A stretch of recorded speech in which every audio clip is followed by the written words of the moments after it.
다니엘 4장 28절에서 37절까지 말씀입니다. 이 모든 일이 다 나 느부갓네살 왕에게 임하였느니라. 12달이 지난 후에 내가 아벨론 왕궁 지붕에서 거닐세.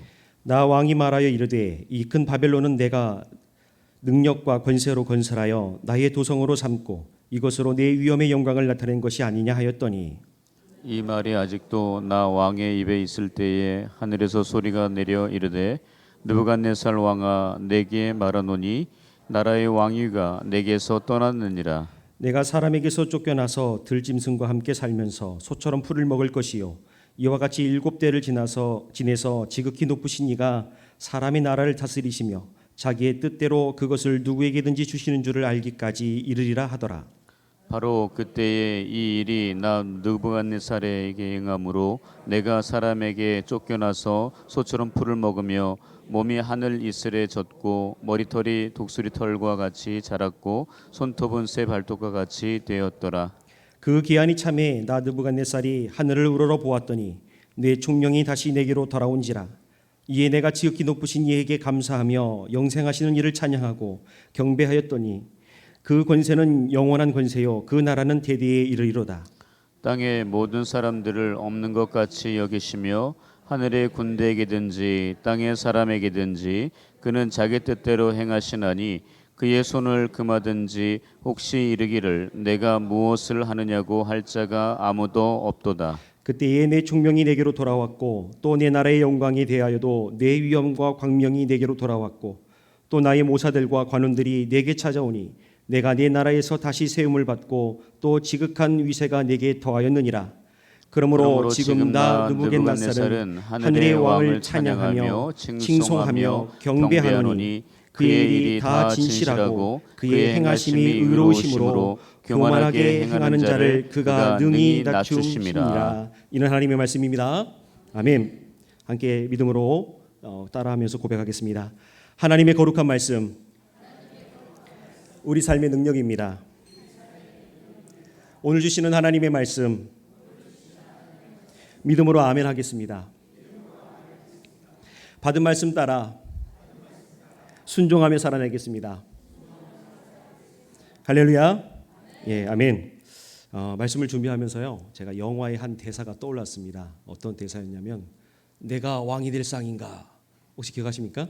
예, 얼마 전에 담임 목사님께서 설교하시면서 이렇게 보여주셨던 그 관상이라는 영화의 한 대사인데요. 계속 내내 이 대사가 생각이 나더라고요. 내가 왕이 될 상인가, 왕이 될 상인가.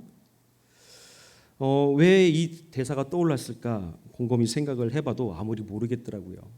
그래서 사실 오늘 이 본문의 말씀을 신약적으로도 준비를 해보고 또 바꿔서 역사학적으로도 해보고 여러 모양으로 설교를 작성을 하다가 막 기도 중에 세진이 너 교만해.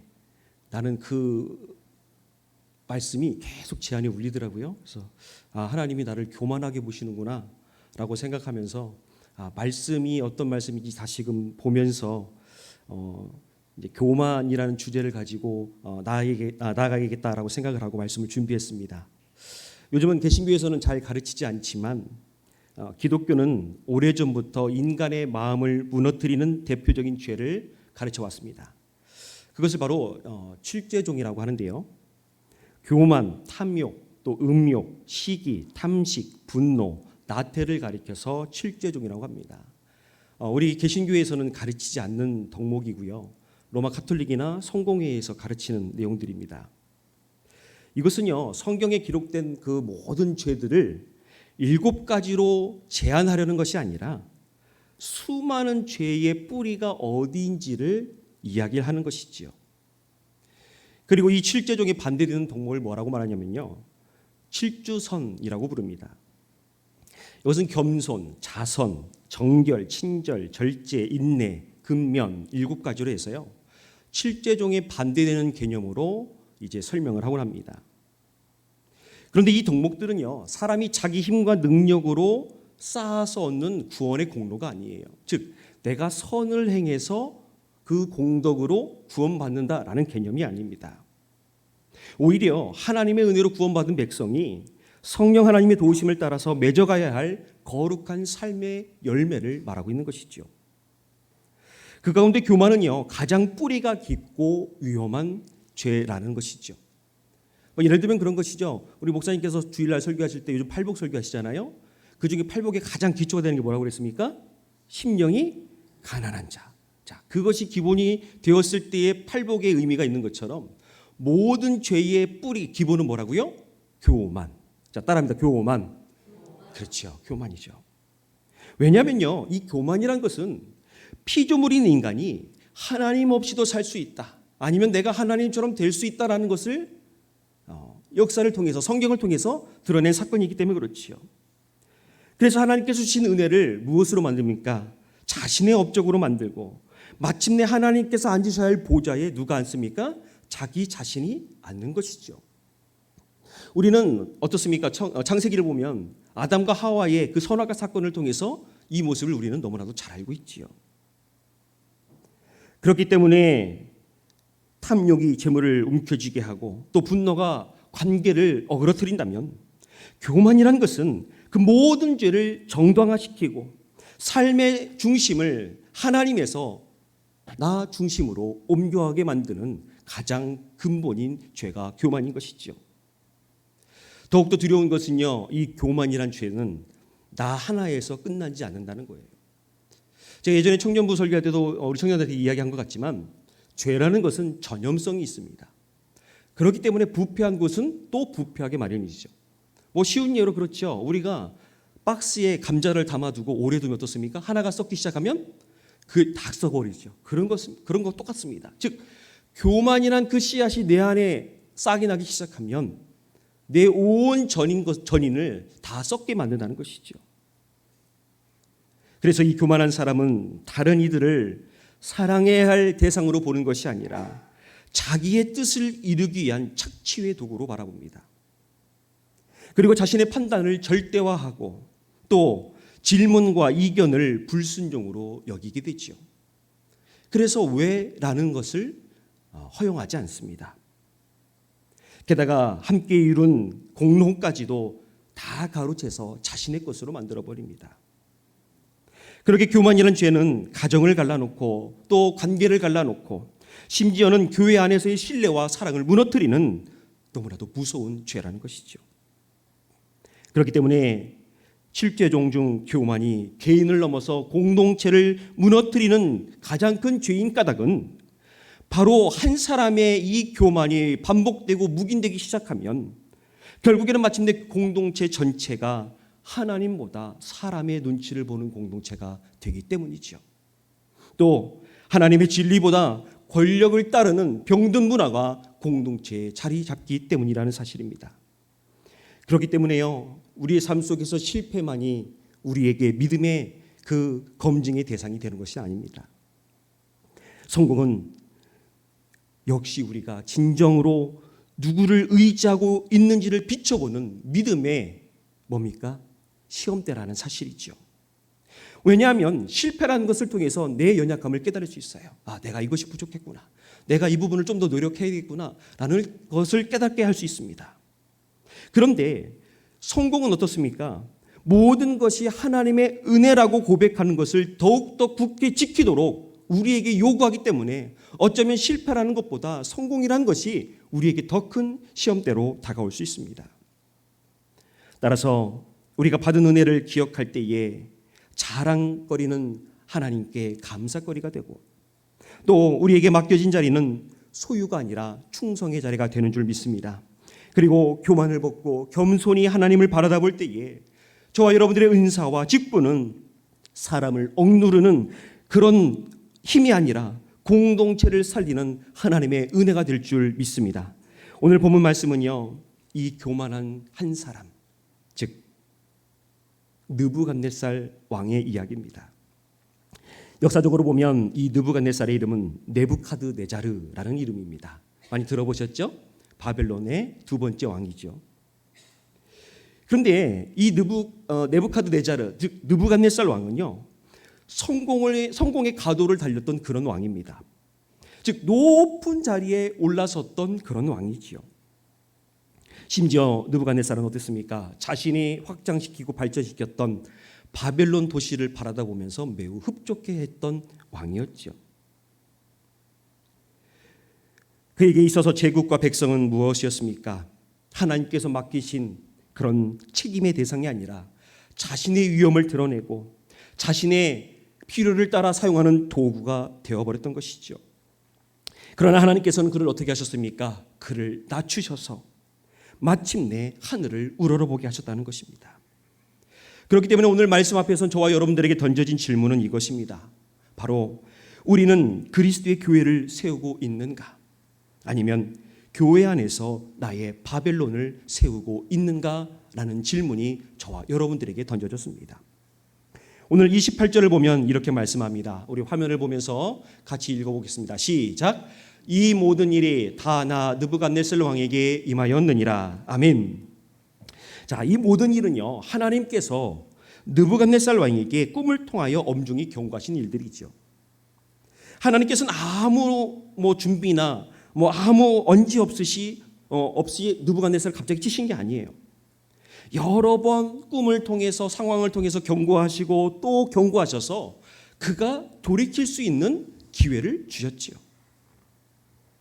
역사적으로 보면 느부갓네살 왕은 아버지인 나부콜라사르가 세운 신바빌론의 두 번째 왕입니다. 그리고 성경에 기록되어 있는 벨사사라 왕은 느부갓네살 왕의 손자로 알려져 있죠. 그러면 그 아들은 왜 왕이 못 됐을까요?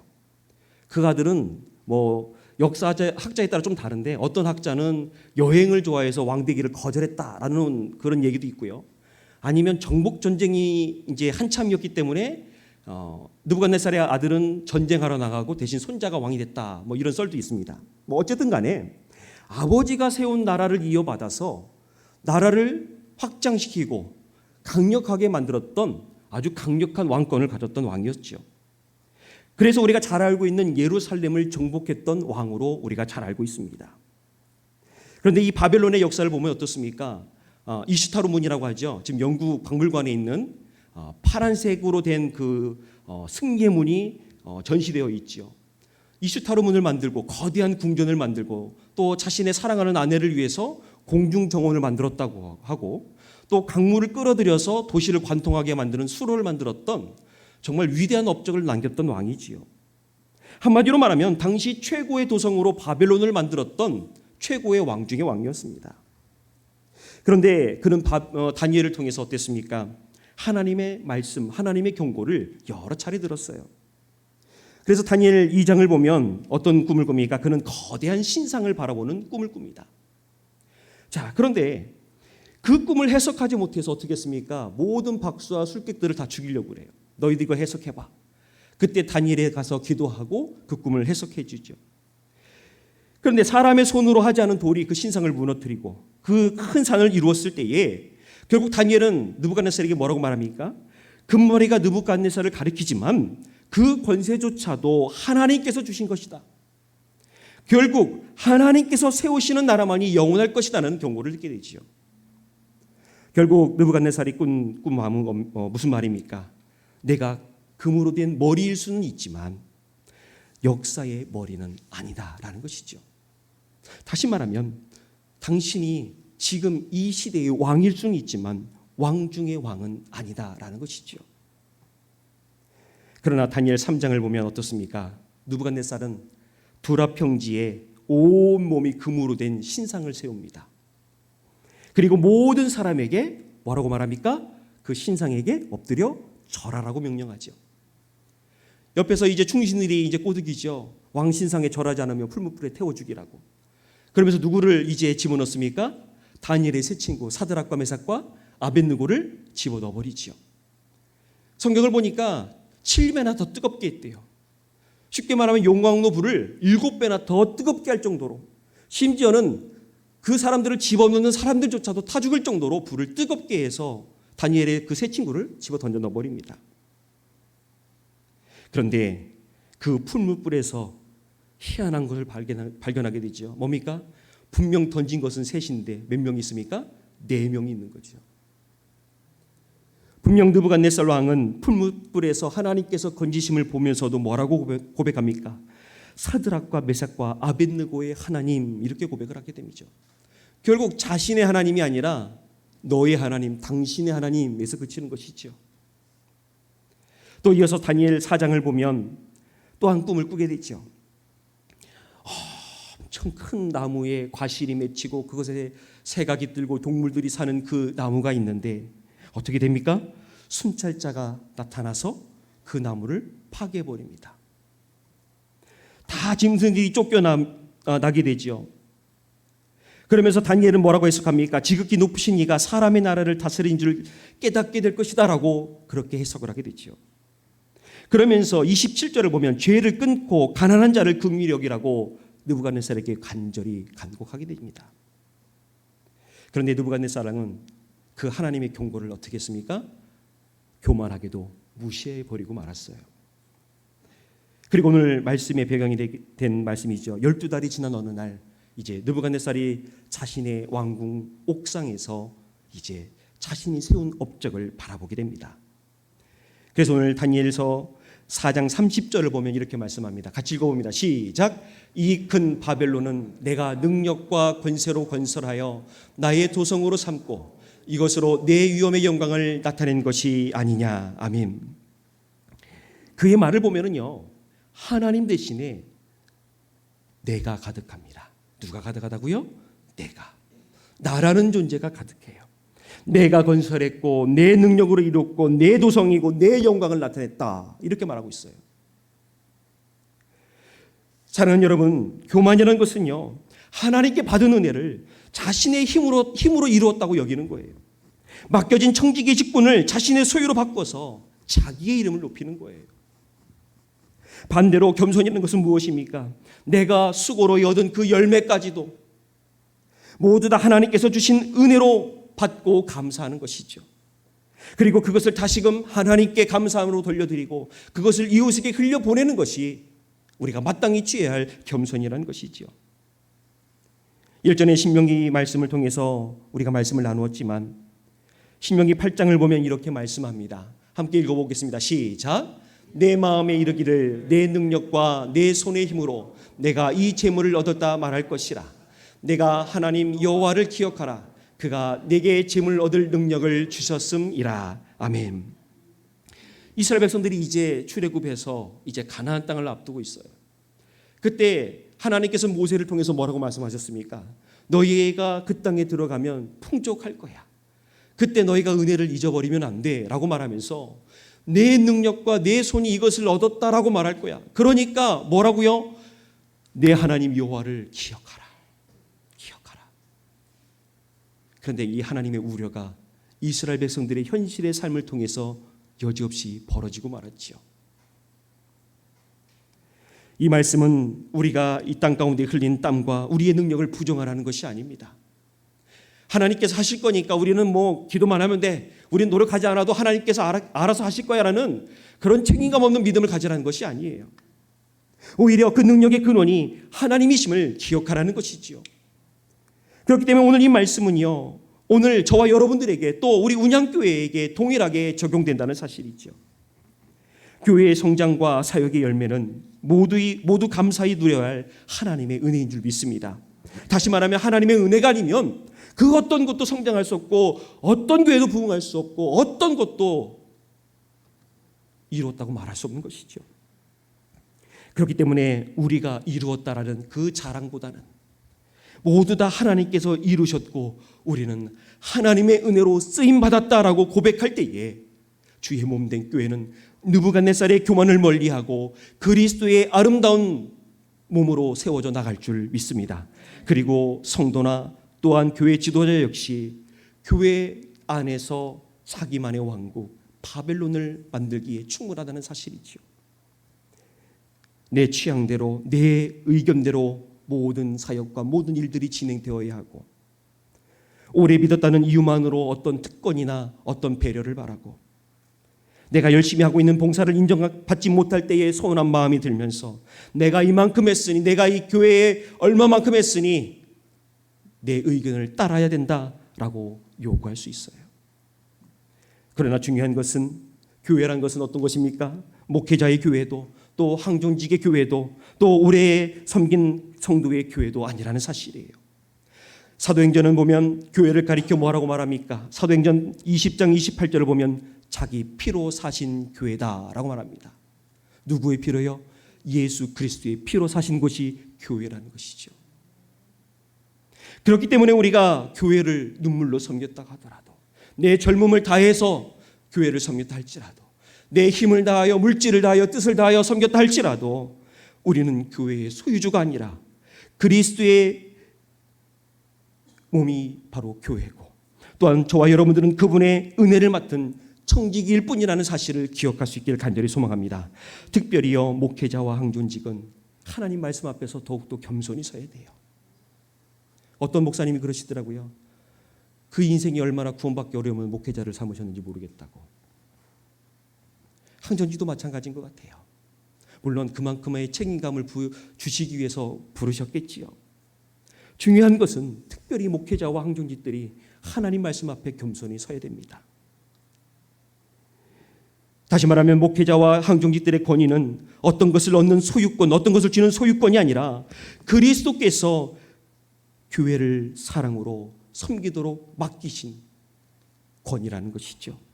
즉 주님을 대신해서 사랑으로 섬길 직분이라는 것이죠. 이에 대해서 사도 베드로는 베드로전서 5장 3절을 통해서 이렇게 말씀합니다. 맡은 자들에게 주장하는 자세를 취하지 말고 양무리의 본이 되라. 아멘. 뭐가 되라고요? 본이 되라. 자기의 의견을 주장하고 억압하지 말고 윽박하지 말고 믿는 자로 하여금 본이 되라는 거예요. 그렇기 때문에 목회자와 항족직의 권위는 직분의 이름만으로 완성되지 않는다는 거예요. 즉 제가 목사라고 해서 그것이 완성되는 것이 아니라는 것. 여러분들이 항존직이라고 해서 그것이 완성되지 않는다는 거예요. 그 권위의 근원은 그리스도와 그리스도의 말씀이지만 그 권위의 진실성은 내가 어떤 태도로 말하고 있는가, 또한 어떤 태도로 연약한 자들을 대하고 있는가, 또 내가 교회 안에서 재정을 어떻게 투명하게 사용하고 있는가, 또한 잘못했을 때 변명하지 않고 회개하고 돌이켜서 그 잘못에 대해서 책임을 지고 있는가, 그 모습을 통해서 드러난다는 것이죠.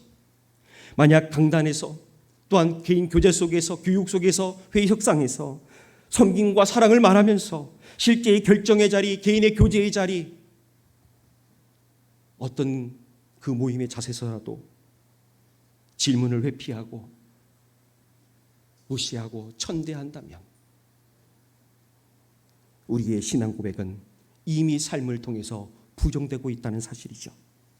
그렇기 때문에 우리는 내 교회, 내 사역이라는 자만을 버려버리고 주님의 교회, 주님께서 맡겨진 사역이라는 청기기적 고백을 통해서 나아갈 수 있는 저와 여러분들 되시길 간절히 소망합니다. 그래서요, 느부갓네살이 가장 높은 곳에서 바벨론을 내려다보았을 때 그 순간 어떤 일이 벌어졌습니까? 가장 높으신 하나님의 엄중한 말씀이 그 인생 가운데에 선포되었다는 것이죠. 우리 31절 같이 한번 읽어보도록 하겠습니다. 31절 시작. 이 말이 아직도 왕의 입에 있을 때에 하늘에서 소리가 내려 이르되 느부갓네살 왕아 내게 말하노니 나라의 왕위가 내게서 떠났느니라. 아멘. 왕이 자랑하기 시작했어요. 내 힘으로, 내 능력으로, 내 도성이 아니냐, 마음껏 즐기고 느끼고 그렇게 말하고 있는 찰나에 하나님께서 말씀하셨어요. 다시 말하면 그 권세의 참 주인이 누구이신지 하나님께서 느부갓네살에게 말씀하신 것이죠. 그리고 32절을 보면 이렇게 말씀합니다. 같이 읽어봅니다. 시작. 지극히 높으신 이가 사람의 나라를 다스리시며 자기의 뜻대로 그것을 누구에게든지 주시는 줄을 알기까지 이르리라. 아멘. 사람의 나라를 다스리시는 분은 하나님이신 줄 믿습니다. 대통령도 아니고 어떤 원수도 아니고 어떤 주석도 아니고 하나님이신 줄 믿습니다. 그렇기 때문에 인간의 권세는요, 일정 기간 동안 하나님께서 맡기신 그 기간 동안은 권세를 떨칠 수 있어요. 그런데 중요한 것은 그 권세는 누구 안에서? 하나님 안에서 사용되어져야 된다는 것이죠.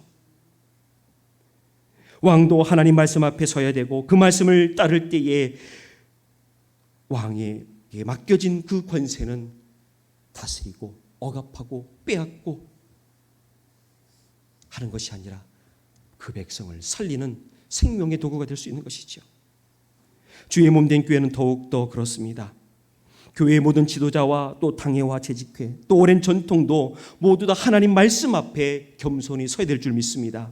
왜냐하면 교회의 권위가 세상의 권력과 다른 까닭은 그 교회의 권위, 그 모든 것의 권위의 주인이 바로 예수 그리스도이시기 때문인 줄 믿습니다. 그리고 그리스도의 사랑과 섬김으로 모든 것이 드러나야 되기 때문인 줄 믿습니다. 단 하나라도, 단 한순간이라도 나라는 것이 드러나게 된다면 그것은 교만의 씨앗이 될 수 있다는 사실을 기억할 수 있길 간절히 바랍니다. 이어서 33절을 보면 어떻습니까? 이제 느부갓네살이 하나님의 말씀에 따라 쫓겨나게 되죠. 쫓겨난데 그 상태가 정말 처참합니다. 소처럼 풀을 뜯어먹고 몸은 하늘이슬에 젖어 있고 머리털은 독수리처럼 뻗쳐 있고 또 손톱과 발톱은 새처럼 날카롭게 변해버렸어요. 그 모습을 보면서 누가 사람의 모습이라고 생각하겠습니까? 그 누가 그 모습을 보면서 위험을 떨치던 왕이라고 생각하겠습니까? 그런데 하나님께서는요, 그의 외적인 그 비참함을 통해서 교만의 내적인 실상을 우리에게 보여주고 계신 거예요. 사람은 하나님을 예배하고 이웃을 사랑할 때 가장 인간답습니다. 시편 기자는 시편 49편 20절을 통해 이렇게 말씀합니다. 존귀하나 깨닫지 못하는 사람은 멸망하는 짐승 같도다. 존귀하지만 깨닫지 못하면 멸망하는 짐승 같대요. 아무리 높은 자리에 올라서 존귀와 명예와 권력을 누린다 할지라도 그 모든 것을 주신 하나님을 깨닫지 못하고 자기 영광만을 추구한다면 그 존귀는 사람을 사람되게 하지 못한다는 것이죠. 결국 느부갓네살이 짐승처럼 된 것은 단지 외적인 모습이 비참해진 사건만을 말하는 것이 아니라 하나님을 떠난 교만이 사람을 얼마나 비참하게 만드는지를 우리 눈앞에 보여주는 하나님의 강력한 경고라는 사실을 기억할 수 있길 간절히 소망합니다. 그렇기 때문에 저와 여러분들이 오늘 말씀 앞에 기억해야 될 것은 무엇입니까?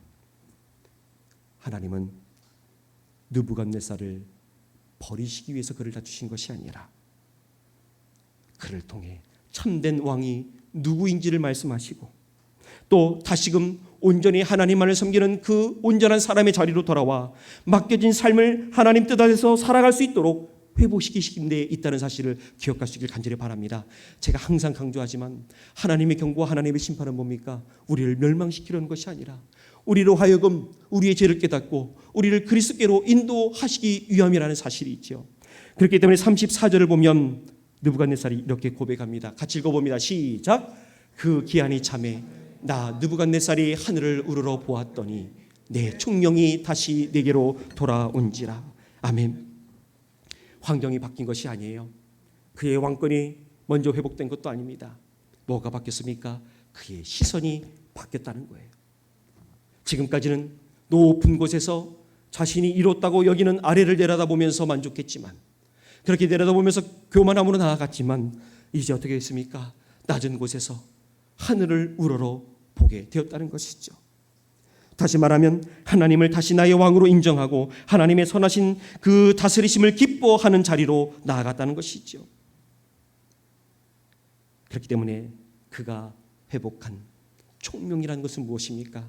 그의 IQ가 돌아온 것, 그의 지식이 돌아온 것? 아니요. 그것만을 말하는 것이 아닙니다. 오늘 본문 말씀이 말하는 참된 총명은 만유의 주제이신 하나님을 온전히 깨닫고 자신이 그분 앞에 피조물임을 깨닫고 온전히 바라보는 영적인 시력이 회복된 것을 말한다는 사실을 기억할 수 있기를 간절히 바랍니다.